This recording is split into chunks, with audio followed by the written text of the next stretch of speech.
क्या आप जानते हैं कि समुद्र में प्रदूषण का एक बड़ा कारण जहाज होते हैं? नमस्कार दोस्तों, स्वागत है आपके अपने चैनल पर।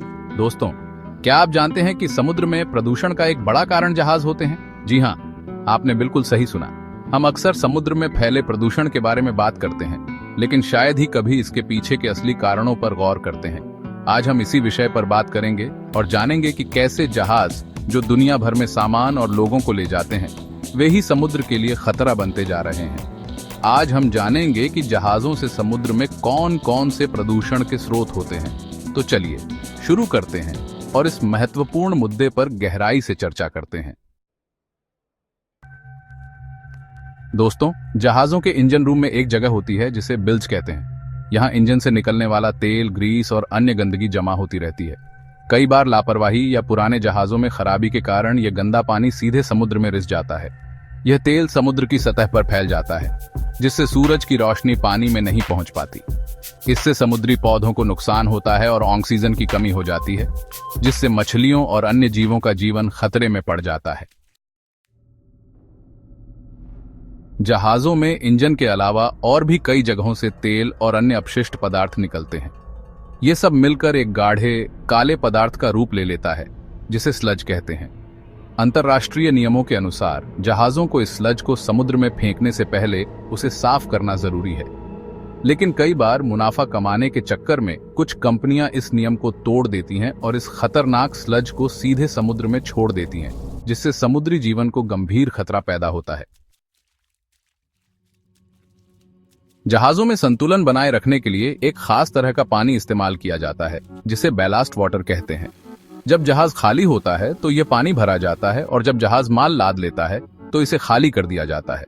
लेकिन समस्या यह है कि इस पानी में अक्सर समुद्र के दूसरे हिस्सों से आए जीव, पौधे और कई बार तो हानिकारक बैक्टीरिया भी होते हैं। जब यह गंदा बैलास्ट पानी किसी नए समुद्री क्षेत्र में छोड़ा जाता है तो यह वहां के नाजुक पारिस्थितिकी तंत्र को बिगाड़ सकता है और नई बीमारियां भी फैला सकता है। दोस्तों, आपने केमिकल टैंकर के बारे में तो सुना ही होगा। ये जहाज दुनिया भर में तरह तरह के रसायनों का परिवहन करते हैं, लेकिन क्या आप जानते हैं कि इन टैंकरों को साफ करने के बाद बचा हुआ पानी भी समुद्र में प्रदूषण फैलाता है? जी हाँ, इन टैंकरों को धोने के बाद बचे पानी में अक्सर खतरनाक रसायनों के अंश रह जाते हैं। यदि इस पानी को उचित तरीके से साफ किए बिना समुद्र में छोड़ दिया जाए तो यह समुद्री जीवन के लिए घातक साबित हो सकता है और मनुष्यों के स्वास्थ्य पर भी बुरा असर डाल सकता है। यह समस्या सिर्फ तेल या रसायनों तक ही सीमित नहीं है। जहाजों से बचे हुए खाने को भी अक्सर समुद्र में फेंक दिया जाता है। यह सच है कि कुछ खाद्य पदार्थ प्राकृतिक रूप से समुद्र में विघटित हो जाते हैं, लेकिन प्लास्टिक में लिपटा खाना, प्रोसेस्ड फूड और तेल से बनी चीजें समुद्र में सैकड़ों वर्षों तक सड़ते नहीं हैं और प्रदूषण फैलाते रहते हैं। यह कचरा समुद्री जीवों के लिए खतरनाक होता है और समुद्री पारिस्थितिकी तंत्र को नुकसान पहुंचाता है। दोस्तों, कभी कभी छोटी छोटी चीजें भी बड़ी समस्याएं पैदा कर सकती हैं। जहाजों पर इस्तेमाल होने वाले तेल से सने कपड़े या रैग्स इसका एक उदाहरण है। कई बार लापरवाही के कारण इन रैग्स को समुद्र में फेंक दिया जाता है। हालांकि यह एक छोटी सी चीज लग सकती है, लेकिन समुद्र में फेंके गए ये रैग्स पानी को प्रदूषित करते हैं, समुद्री जीवों के लिए खतरा पैदा करते हैं और समंदर की खूबसूरती को भी नुकसान पहुंचाते हैं। तो दोस्तों, जहाजों में सामान को सुरक्षित रखने के लिए तरह तरह की पैकेजिंग और लाइनिंग मटेरियल का इस्तेमाल किया जाता है, जैसे कि प्लास्टिक की रैपिंग, कार्डबोर्ड के डिब्बे, थर्माकोल वगैरह। लेकिन ये सब चीजें समुद्र में कचरा बढ़ाने का काम करती हैं। अब देखिए, यह कचरा न केवल समुद्र को गंदा करता है, बल्कि समुद्री जीवों के लिए भी बहुत खतरनाक होता है। कई बार ये जीव इस कचरे को खाना समझकर खा लेते हैं, जिससे उनकी मृत्यु भी हो सकती है। दोस्तों, आज के समय में प्लास्टिक प्रदूषण एक वैश्विक समस्या बन चुका है और समुद्र इससे सबसे ज्यादा प्रभावित है। प्लास्टिक की बोतलें, थैलियां और अन्य सामग्री समुद्र में सैकड़ों वर्षों तक रहती हैं और नष्ट नहीं होती। अब यह प्लास्टिक धीरे धीरे छोटे छोटे टुकड़ों में टूटता रहता है, जिसे माइक्रोप्लास्टिक्स कहते हैं।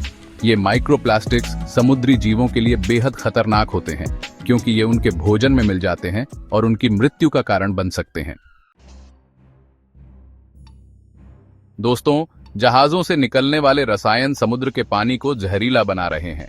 ये रसायन कई रूपों में समुद्र में पहुंचते हैं, जैसे कि जहाजों की सफाई से निकलने वाला पानी, तेल का रिसाव या फिर गैर कानूनी रूप से रसायनों को समुद्र में छोड़ना। अब बात यह है कि ये रसायन समुद्री जीवों के लिए बेहद घातक होते हैं। ये उनके विकास को प्रभावित कर सकते हैं, उनकी प्रजनन क्षमता को कम कर सकते हैं और यहाँ तक कि उनकी मृत्यु का कारण भी बन सकते हैं। दोस्तों, जहाजों को जंग से बचाने और उन्हें सुंदर बनाए रखने के लिए पेंट किया जाता है, लेकिन क्या आप जानते हैं कि यह पेंट भी समुद्र के लिए खतरनाक हो सकता है? जब जहाजों को पेंट किया जाता है तो पेंट के कण और उसमें मौजूद रसायन समुद्र के पानी में मिल जाते हैं। ये रसायन समुद्री जीवों के लिए हानिकारक होते हैं और समुद्री पारिस्थितिकी तंत्र को भी नुकसान पहुंचाते हैं। दोस्तों, जहाजों द्वारा विभिन्न प्रकार का कार्गो परिवहन किया जाता है, जैसे कि अनाज, कोयला, खनिज और अन्य सामग्री। कई बार कार्गो को उतारने के बाद उसके कुछ अवशेष जहाज पर ही रह जाते हैं। ये अवशेष अक्सर समुद्र में गिर जाते हैं, जिससे समुद्री प्रदूषण फैलता है। उदाहरण के लिए, कोयले के अवशेष समुद्र के पानी को काला कर सकते हैं और उसमें ऑक्सीजन की मात्रा को कम कर सकते हैं, जो समुद्री जीवों के लिए हानिकारक हो सकता है।